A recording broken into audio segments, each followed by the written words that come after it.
That may be the greatest catch I've ever seen in my life.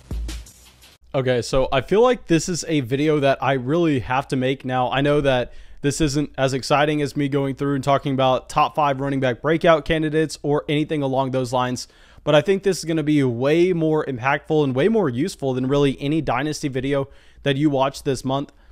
And that is league settings. That is us going through and talking about how to improve your actual Dynasty league, or maybe you're thinking about starting a Dynasty league sometime in the future. And I want to break down what I have seen across so many different leagues that I think is horrendous, that I think kind of kills the league action, that limits the amount of trades that you can make, that limits the activity in the league, limits the amount of fun that you can actually have.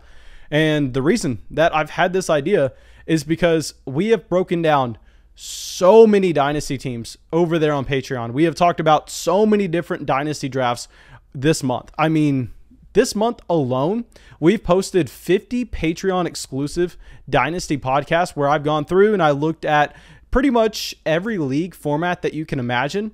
And I've talked about what I like about your team, what I think you should change with your roster construction given your league format. And there are a few trends, there are a few things that I am seeing across all those leagues that I think really needs to be fixed. But yeah, before we get into that, go down there, drop a like on the video, leave a comment, subscribe to the channel. It helps us out a ton. And of course, if you want to support the channel, you can do that over there on Patreon. Get access to extra podcasts literally every single day. Like I said, we've had over 50 this month already, and we're 17 days in to the month. And also, you have our Dynasty Rookie Draft Guide. You have our 2021 Fantasy Football Draft Guide coming out soon. There's so much stuff over there on Patreon.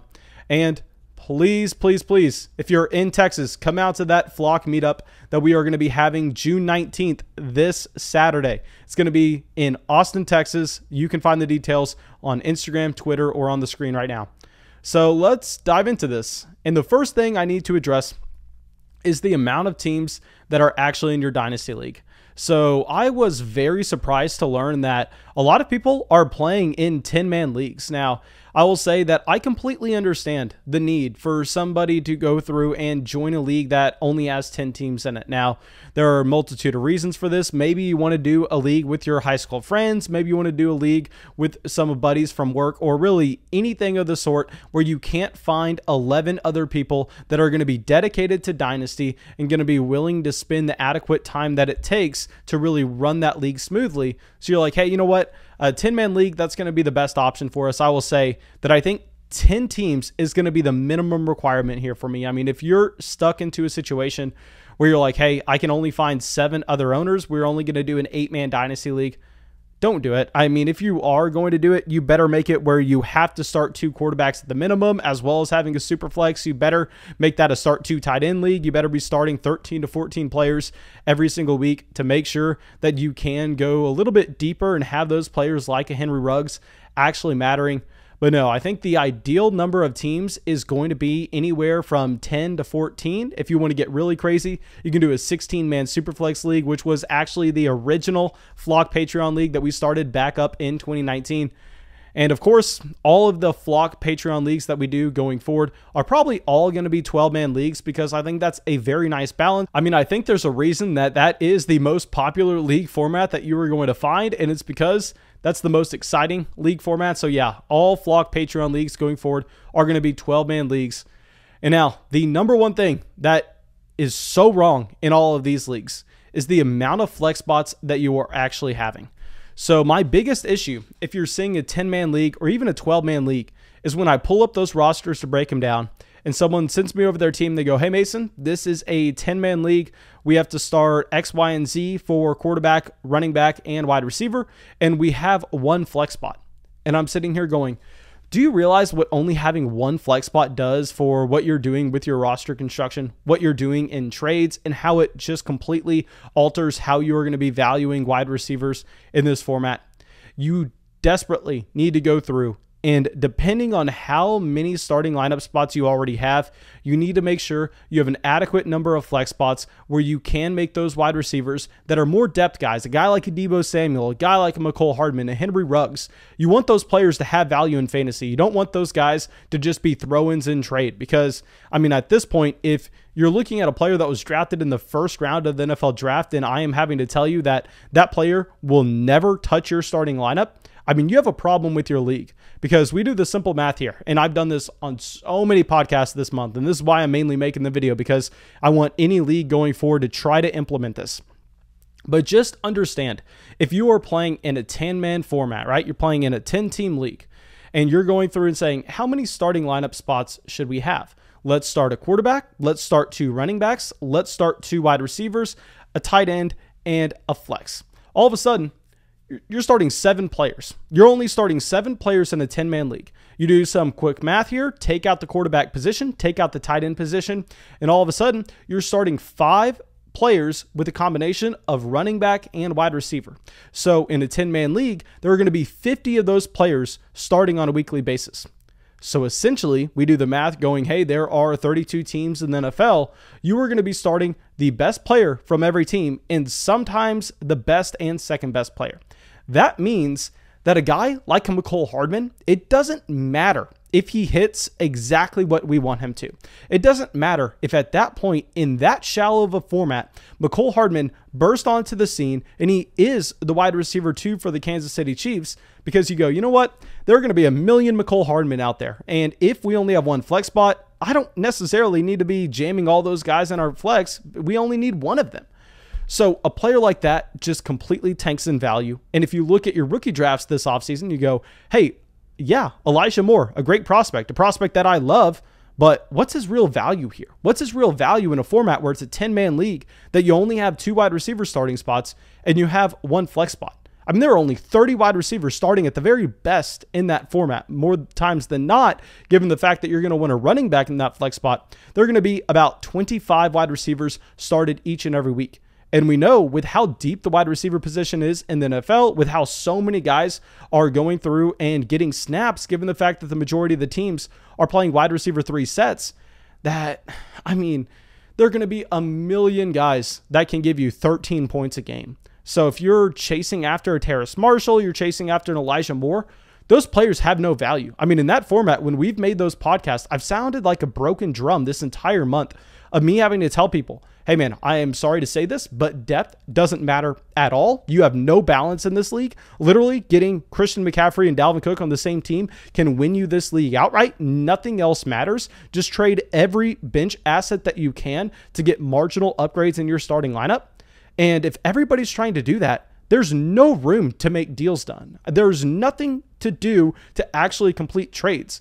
Whereas if you're playing in a league that is, say, a 12-man league where you start 11 players, then all of a sudden, well, hey, obviously those studs have value, and those players like a McCole Hardman, like a Henry Ruggs, like a Tyler Lockett, they're extremely valuable as well, or at least they're on the radar. At least you actually have to think about those players, and adding them in trade deals isn't just a throw in. It isn't just, hey, I really want to move over from Jamar Chase. Give me just say Stephon Diggs, and I'll throw in Laviska Shenault. I'll throw in Henry Ruggs. I'll throw in McCole Hardman because they're never going to touch my lineup. No, you can't make a trade like that when you have to start that many players, because we know the bar for a player to get into your starting lineup is going to be significantly lower. So that's what you want. You want that balance where you have to be thinking about every player in the NFL. That's why we play Dynasty.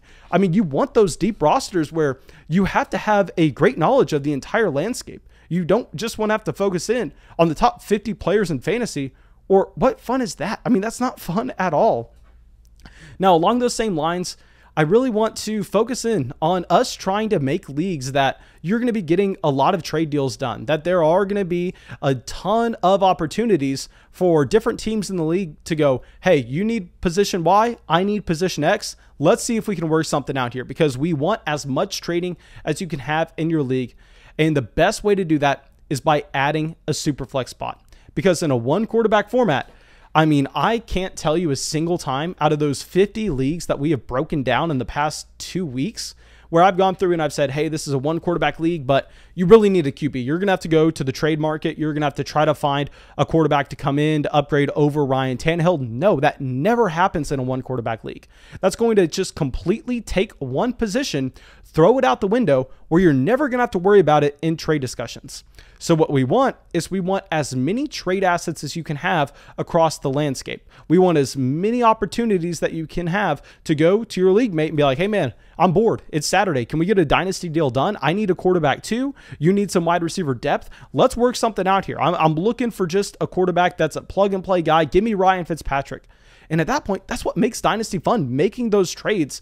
So if you're playing in a 12-team Superflex league, those are going to be happening a lot more than what you're finding in a one quarterback league.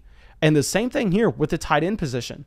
Now, the tight end position, I will say, if you are advanced into Dynasty, I mean, if you've been playing Dynasty for a couple of years now, I'd highly recommend making a league where you actually have to start two tight ends, because when you actually have to start two tight ends, well, hey, those players just became extremely valuable in rookie drafts. Those players just became extremely valuable through trade. I mean, a guy like Evan Ingram is going to be a very nice asset in that league where, yes, he has trade value. You can be looking at a situation where you go, hey, I need a tight end. I have a big tight end hole in this roster, but I'm going to be a contender. Let's go out and find one. Let's go to the team that has Darren Waller, TJ Hawkinson, and Logan Thomas, and let's see if I can get Logan Thomas from him. And that's what we're doing when we're constructing these leagues. You're trying to create more opportunities where you have that league engagement, where you have those deals flowing. So adding some kind of tight end premium. Preferably, if you've been playing for a while, a start two tight end format. But if you haven't been playing that long, just make it 1.5 PPR for the tight end position. That's what we do in literally every single flock league. I mean, if you play in a flock Patreon Dynasty league, every single one is going to be super flex. Every single one is going to be a tight end premium format as well, because I want to make sure that people are getting deals done. I want to make sure in those Patreon leagues, people are having fun. People are making trades. But one thing that I want to advise people not to do, and I know that it's very fun to do this, especially during the offseason. When you're looking at your team on paper, I know a lot of people want to be able to trade draft picks out until 2024, 2025. I mean, it's crazy, the questions I get on Patreon, where I got a question a couple days ago saying, hey, should I trade Austin Eckler for a 2023, 2024, and 2025 first-round pick? And I'm going, well, yeah, obviously, if you can get 3 first for Austin Eckler, do that in a Superflex league. But how confident are you that you're going to be still playing in this league in 2027? Do we understand how far away that is? I mean, think about where you were 6 years ago. 6 years ago, I was in high school. I am sitting here with 2 college degrees with this that I do full time.